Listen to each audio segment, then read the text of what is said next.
There's a version of fame that looks like armor. You see it on magazine covers, on red carpets drenched in flashbulbs and perfume, in the way a man walks into a room, and every head turns without anyone being able to explain exactly why. From the outside, it looks impenetrable, invincible, like nothing in the world could touch the person wearing it. But what happens when the armor starts to crack from the inside? What if the man the world calls the greatest actor of his generation? The man who can make you weep with a single look, who carries the weight of an entire culture's hope on his shoulders, has been quietly carrying a wound so deep, so personal, that even those closest to him barely saw it until it was almost too late. And what if the thing that nearly broke him was not failure at all, but success? Not the darkness, but the light, and everything the light could not reach? At 70 years old, after 5 decades in the public eye, there are still things about Denzel Washington that the world does not know. Things he has only spoken about in fragments, in late-night interviews, in church testimonies that most people never saw. There is a story beneath the story, a man beneath the icon. And understanding that man, really understanding him, changes everything you thought you knew about what it cost to become a legend. This is not the story of a man who had it all. This is the story of a man who almost lost everything before he ever found himself. And what he did with the wreckage. Mount Vernon, New York in the 1960s was not a gentle place to grow up. It sat just north of the Bronx, a city straddling two worlds, the aspirational middle class on one side and the grinding poverty of the streets on the other. And most families in its working-class neighborhoods knew exactly which world they belonged to. Denzel Hayes Washington Jr. was born on December 28, 1954, into a household that was held together by two very different kinds of strength. His father, Denzel Sr., was a Pentecostal minister, a man of God in the truest, most uncompromising sense, someone who believed that righteousness was not a feeling but a discipline, not an emotion but a daily practice. He preached with fire. He believed with certainty.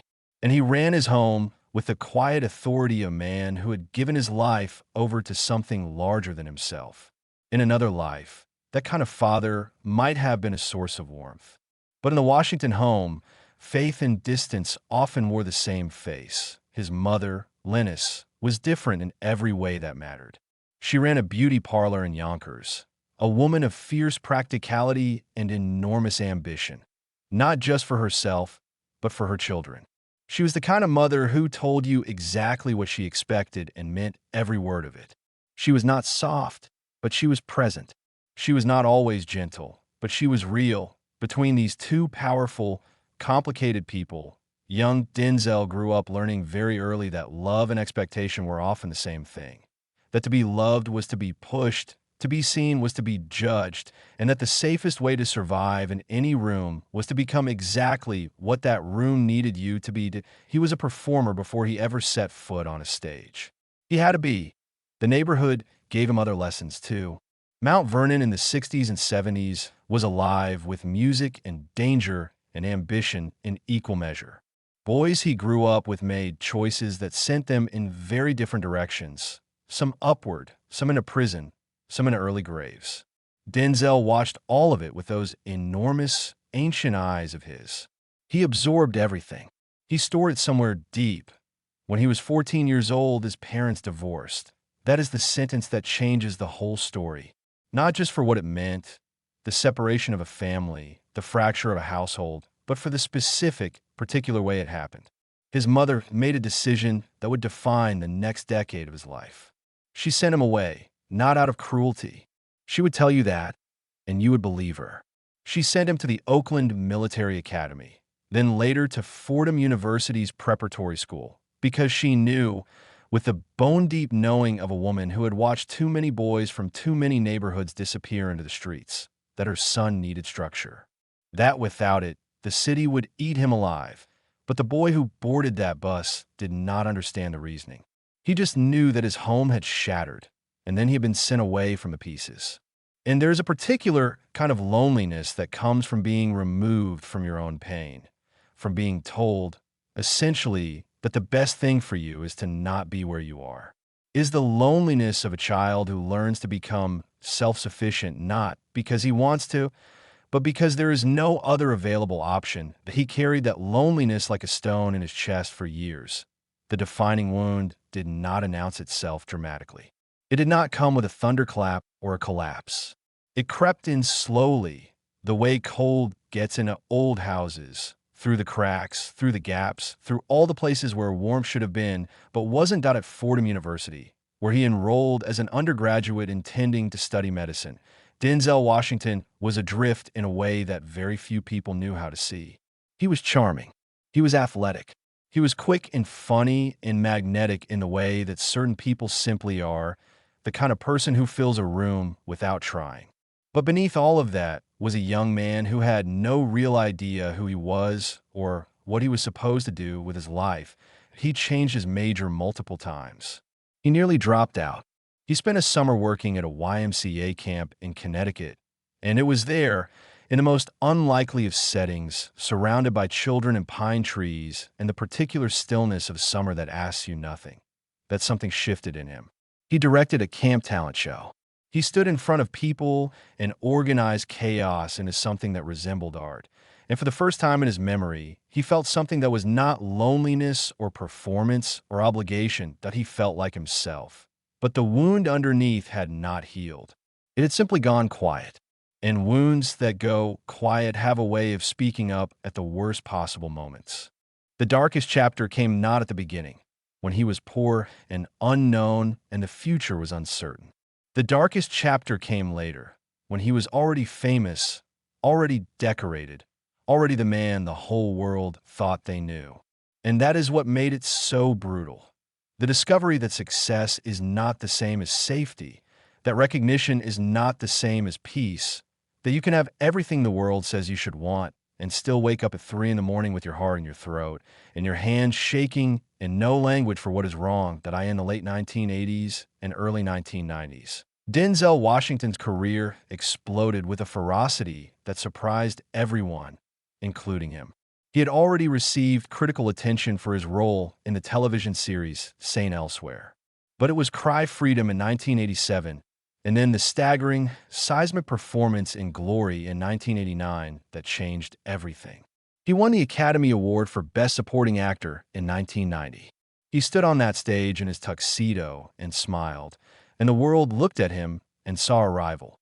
What the world did not see was what was happening to his marriage that he and Pauletta Pearson had married in 1983.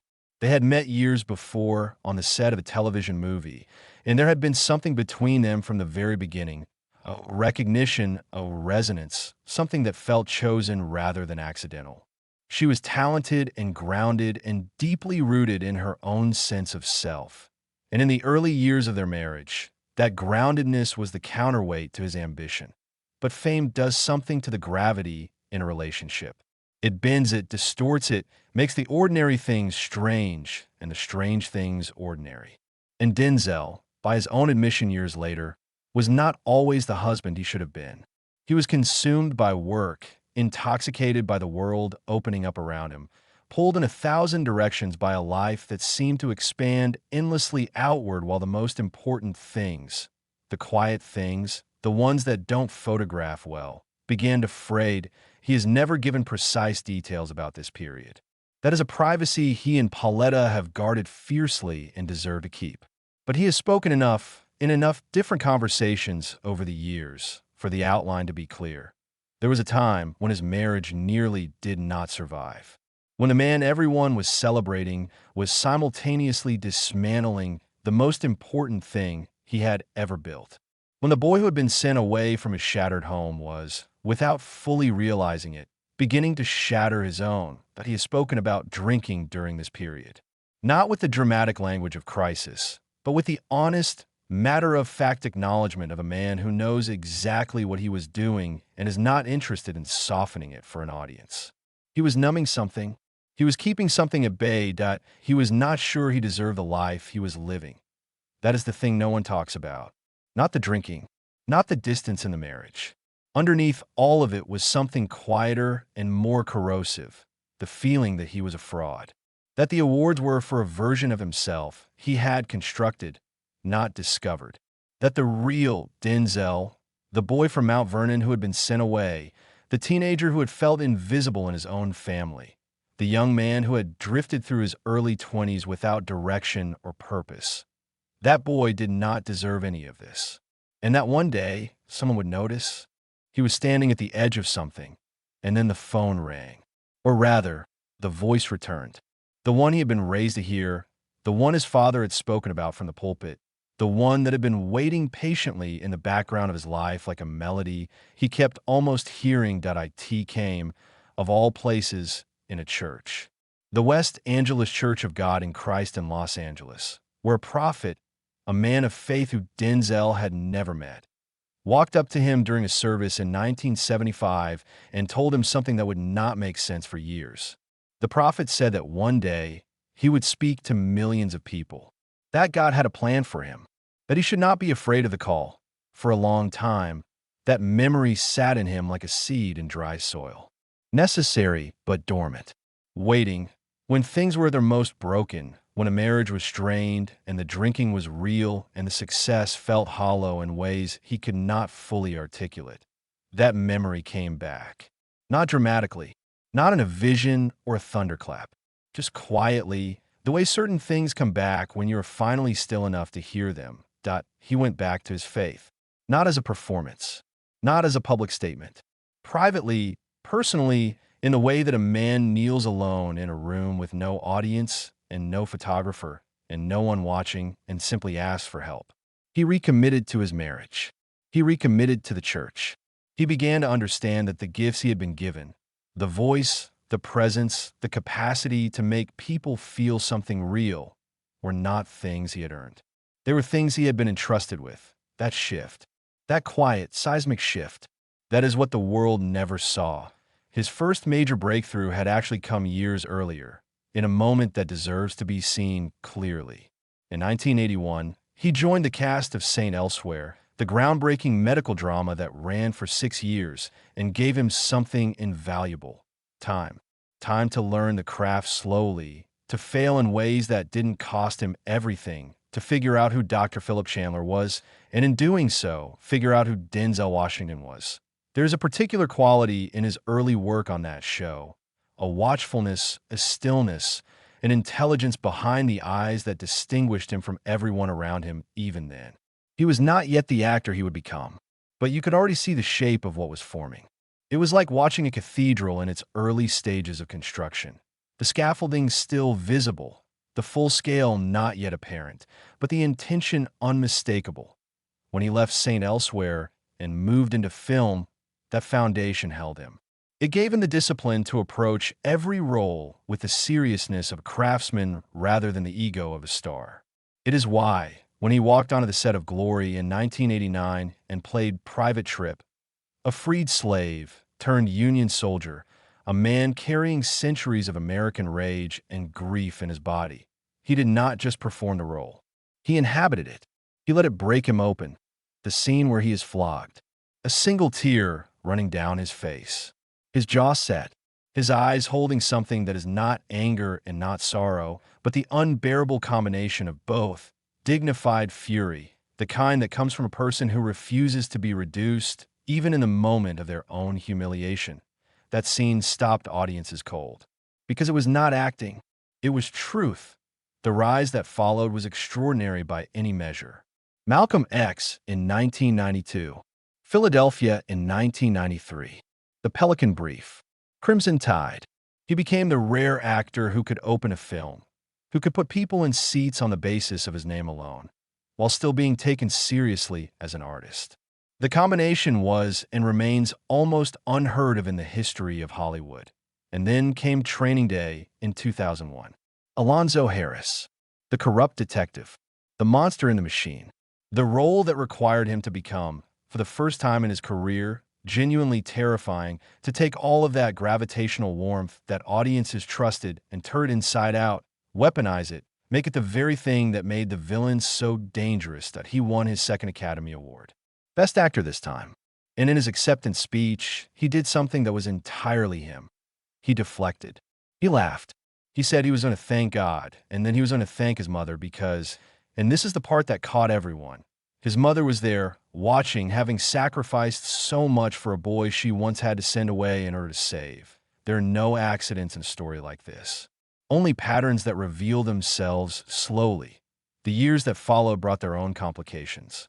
He made films that didn't work, and critics who had celebrated him began to wonder whether the peak had passed. He had a period in the mid-2000s where several projects fell flat, where the choices felt slightly off, where the extraordinary instinct that had guided him seemed to have briefly mislaid itself. It was not a scandal in the traditional sense. There was no public collapse, no arrest, no dramatic unraveling on camera. But for a man whose entire reputation rested on an almost superhuman consistency, even a few misfires felt like a kind of fall. The internet, which was becoming a crueler and louder place with every passing year, began to talk about him in the past tense. And this particular experience was its own kind of wound, because it touched the deepest fear, the one that had never fully healed, that he was temporary, that the gifts were borrowed, that one day the account would come due, that he was 60 years old. The reinvention that followed was not dramatic. It did not announce itself. It arrived the way real changes usually do, quietly, in the form of choices that only become visible in retrospect. He went back to the theater. In 2010, he appeared on Broadway in Fences, August Wilson's devastating examination of a black man in 1950s Pittsburgh, a man full of dreams that history would not allow, rage that love could not fully contain, and love that pride would not allow him to fully express. Troy Maxson, a character so complex and so contradictory and so profoundly human that many actors had circled it for years without having the courage to fully step inside. Denzel stepped inside and did not leave room for the audience to breathe. The Fences production was a revelation, a reminder that this was not a movie star doing theater as a publicity exercise, but an artist returning to the source of the water that had always sustained him. He had never stopped growing. The years that looked like plateau had actually been preparation. When he brought Fences to the screen in 2016, directing and starring, he had become something different from the man who had won his first Oscar. He was deeper, stiller, more willing to let the camera find him rather than playing toward it. More willing to let the character be wrong, be ugly, be a man who loved his family and harmed them simultaneously. Because that is what human beings actually do. His personal life, through all of this, had become the thing he was most proud of. That he and Pauletta renewed their wedding vows in 1995 in South Africa in the presence of Archbishop Desmond Tutu. That detail matters. That they chose that place, that man, that moment. It was not a PR event. It was an act of faith and an act of intention. A declaration that they had looked at the broken places in their marriage and chosen to build something new from the rubble. They have now been married for over 40 years. They have 4 children. Their sons, John, David, and Malcolm, have followed him into the profession he loves. Their daughters, Katia and Olivia, have built their own lives. And Denzel Washington, the man who grew up learning that love and expectation were interchangeable, became something he never had a clear model for: a present father, a husband who stayed, a man who chose every day the quiet, difficult, ordinary work of actually being there. He has spoken about his faith in terms that are simple and direct and utterly without performance. He tithes 10% of everything he earns to his church. He serves on the board of the Boys and Girls Clubs of America. He has never, not in 50 years of public life, forgotten where he came from or who he came from. His mother's beauty parlor, his father's fire, the boy who was sent away, the man who came back. At T70, there is something different in him, something you can see if you watch carefully. It is not the serenity of a man who has figured everything out. It is something quieter and more honest than serenity. It is the peace of a man who has stopped pretending he needs to have it all figured out, who has made his errors and owned them and does not require the world to absolve him of them, who has loved imperfectly and been imperfectly loved and found that this is, in fact, what love looks like when it is real and not performed. He still talks about the prophecy, the one he received as a young man in church, when a stranger told him he would speak to millions. He does not talk about it as though it has been fulfilled. He talks about it as though it is still happening, as though every role, every film, every performance is still part of an ongoing conversation between himself and something larger than himself. His philosophy is not complicated. It is almost embarrassingly simple. Put God first. Love your family. Do the work. Be honest about what you don't know. Don't chase what will rust and fade. He has lived this philosophy imperfectly, which is the only way anyone ever lives any philosophy, but he has lived it with genuine commitment, not for an audience, not for legacy, but because he actually believes it.